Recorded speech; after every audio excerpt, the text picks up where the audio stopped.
স্বামী স্ত্রীর মুখে মুখে দেখা তো লাগবে, না হলে প্রেম আলাপ কিভাবে হবে? এর জন্য ওই বাবুই পাকের ব্রেনটার মধ্যে রব্বুল আলামিন বলে দিয়েছেন গোবর অথবা কাদা নিয়ে এসে সেখানে প্রলেপ দাও, দেওয়ার পরে জোনাকি পোকা ধরে নিয়ে আসো। জোনাকি পোকার তার মাথাটা ওই কাদার মধ্যে বা গোবরের মধ্যে ঢুকায় দাও, একবার সুন্দর করে ইলেকট্রিসিটির ব্যবস্থা হয়ে যাবে। ডারউইনের এই থিওরি প্রমাণ হয় বিশ্ববিদ্যালয়গুলিতে, যার কারণ সেখান থেকে বেশিরভাগ নাস্তিক মুরতাদ তৈরি হয়, যার কারণে নাস্তিকরা বর্তমান প্রকাশ্যে দিবালোকে প্রকাশ্যে আপনার রাজপথে তারা মিছিল মিটিং করতেছে তাদের অধিকারের জন্য। আল্লাহ পাক রব্বুল আলামিন পৃথিবীর ভিতরে আরেকটা প্রাণী সৃষ্টি করেছেন, বাবুই পাখি। এত সুন্দরভাবে সে বাসা তৈরি করে, পৃথিবীর কোনো বৈজ্ঞানিক এমন বাসা তৈরি করতে পারবে না। এই বাসাটা এমন ভাবে তৈরি করে এর মধ্যে কোনো সাপ প্রবেশ করতে পারবে না, সাপ দরজা খুঁজেই পাবে না। তাল পাতা কত সুন্দর ভাবে সে সুন্দর করে চিকন করে তৈরি করে বাসাটা তৈরি করলো। বাসাটা তৈরি করে এর মাঝখানে আবার কি বলে, এর মাঝখানে আপনার হচ্ছে পার্টিশনের ব্যবস্থা করে, স্বামী স্ত্রীর সামনাসামনি থাকবে, সুবহানাল্লাহ। মাঝখানে পার্টিশন থাকে, স্বামী স্ত্রী মুখে মুখে কথা বলবে।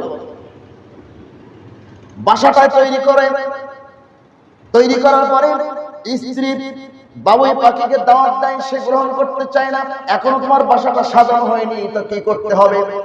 তখন পুরুষ বাবুই পাখিটি কি করে, কাদা অথবা গোবর নেয়, গোবর নিয়ে তার বাসার মধ্যে লেপে দেয়। লেপে দেওয়ার পরে সেখানে আলোর ব্যবস্থা, ইলেকট্রিসিটির ব্যবস্থা নাই, বিদ্যুতের কোনো ব্যবস্থা নাই। স্বামী স্ত্রীর মুখে মুখে দেখা তো লাগবে, না হলে প্রেম আলাপ কিভাবে হবে?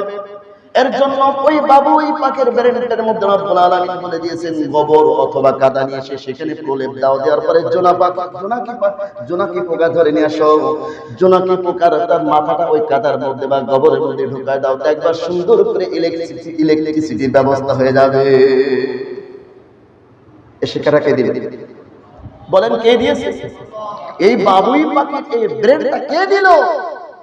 সে রবকে আমরা চিনতে পারিনি। তিনি এমন রব, তিনি এমন স্রষ্টা, এমন রব্বুল আলামিন। এই জন্য বলা হয়েছে আলহামদুলিল্লাহি রাব্বিল আলামিন। সমস্ত প্রশংসা শুধুমাত্র জগৎসমূহের রব আল্লাহ পাক রব্বুল আলামিনের জন্য হবে। যখন একটি মানুষ, বর্তমান তো পৃথিবীর বিভিন্ন নাস্তিক বৈজ্ঞানিকরা বলেন, ডারউইন বলেছে মানুষ নাকি আল্লাহ সৃষ্টি করেননি। ডারউইনের থিওরি, তিনি বলেছেন মানুষ নাকি বানর থেকে তৈরি। কেন বলেছেন বানর থেকে তৈরি? বর্তমান এই ডারউইনের থিওরি বর্তমান বিশ্ববিদ্যালয়তে পড়ানো হয়। কি পড়ানো হয়? ছাত্রদেরকে বলা হয় যে আমরা বানর থেকে তৈরি। কিভাবে? এই বানরগুলো গাছের ডালে চলতে ফিরতে কি হয়েছে, গাছের ডালের আপনার ঘষায় পিছন থেকে লেজটা ছিঁড়ে পড়ে গেছে, আর অটোমেটিকলি মানুষ আস্তে আস্তে দাঁড়ানো শিখেছে, সেখান থেকে মানুষ তৈরি হয়ে গেছে। বিশ্বাস যদি না হয় তোমার পিছনে হাত দিয়ে দেখো, ওখানে দেখবে লেজের ডোকাটা পাওয়া যাবে। ছাত্ররা পিছনে হাত দিয়ে দেখে, তাও তো ঠিক সত্যি।